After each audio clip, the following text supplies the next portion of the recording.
Hello friends, જય જિનેન્દ્ર, જય શ્રી કૃષ્ણ. લવ at first બાઇટમાં તમારું સ્વાગત છે. આજે હું તમારી સાથે શેર કરીશ તલ અને સિંગના લાડુ, જે નો ઘી, નો શુગર, સુપર સોફ્ટ, હેલ્ધી અને ટેસ્ટી છે. આ લાડુ બનાવવા માટે કોઈપણ વસ્તુનું વજન કરવાની જરૂર નથી. તમે ઘરમાં રહેલી કોઈપણ એક વાટકીનું માપ સેટ કરી લો. એ વાટકી પ્રમાણે બધી વસ્તુઓ લેવાની છે.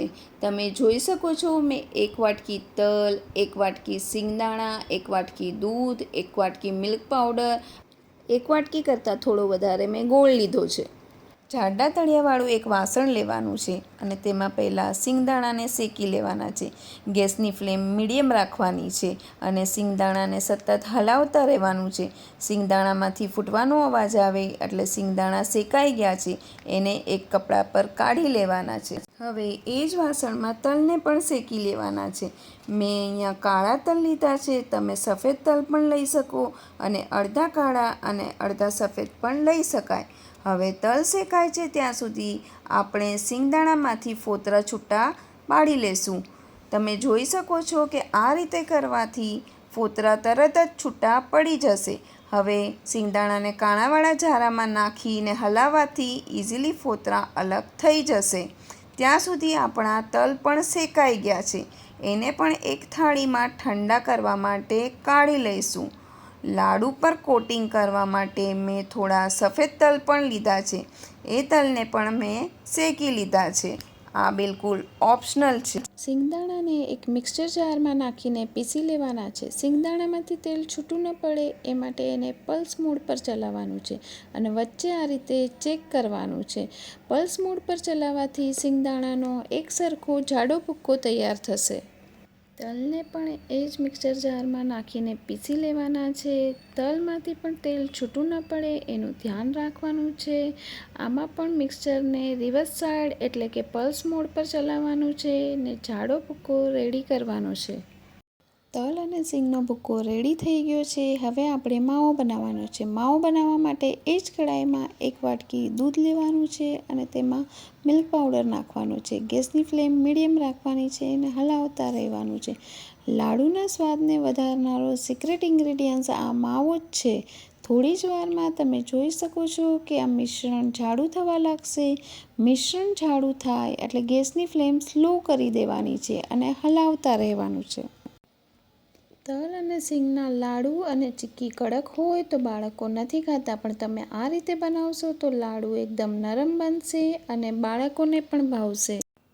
હવે જોઈ શકો છો કે મિશ્રણ વધારે ઘટ્ટ થઈ ગયું છે. કેવી રીતે ખબર પડશે કે માવો રેડી થઈ ગયો છે? એ ચેક કરવા માટે માવાને ચમચાથી ઉપાડશો તો જો એ કડાઈની સપાટીને ચોટે નહીં તો સમજવું કે માવો રેડી છે. હવે આમાં ગોળ મિક્સ કરી દેવો.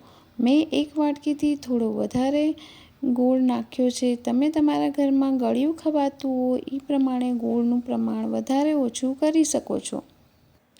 તલ, સિંગ અને ગોળ એકસાથે મળી જાય તો એની ન્યુટ્રિશિયલ વેલ્યુ વધી જાય છે અને ઉપરથી જો આ રીતે બનાવેલો માવો એમાં ભળી જાય તો એનો સ્વાદ પણ બમણો વધી જાય છે.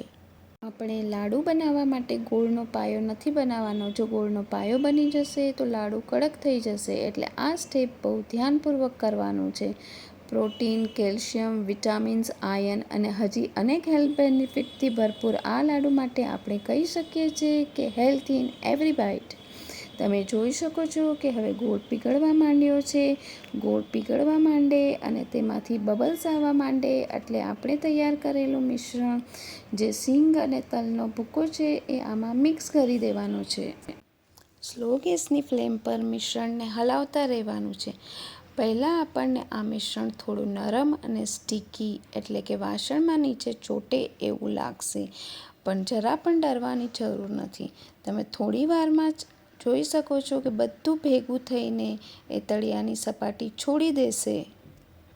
તમે ચમચાથી ઉપાડો તો આ નીચે ચોટે નહીં તો સમજવું કે આ રેડી છે.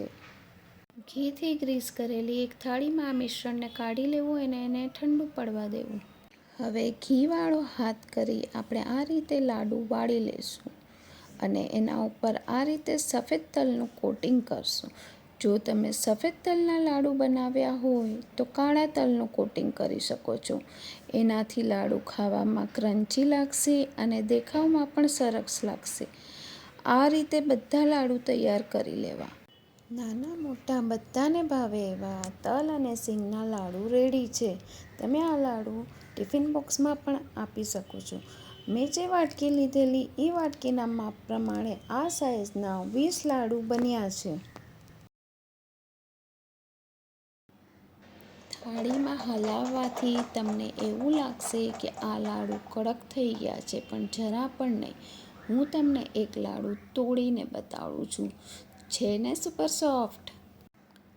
તમે પણ આ ડિલિશિયસ અને ન્યુટ્રિશિયસ તલ અને સિંગના લાડુ જરૂરથી બનાવજો. જો તમને મારો આ વિડીયો ગમ્યો હોય તો લાઈક કરો, શેર કરો, ચેનલને સબસ્ક્રાઈબ કરો અને બેલ આઇકન જરૂરથી પ્રેસ કરો.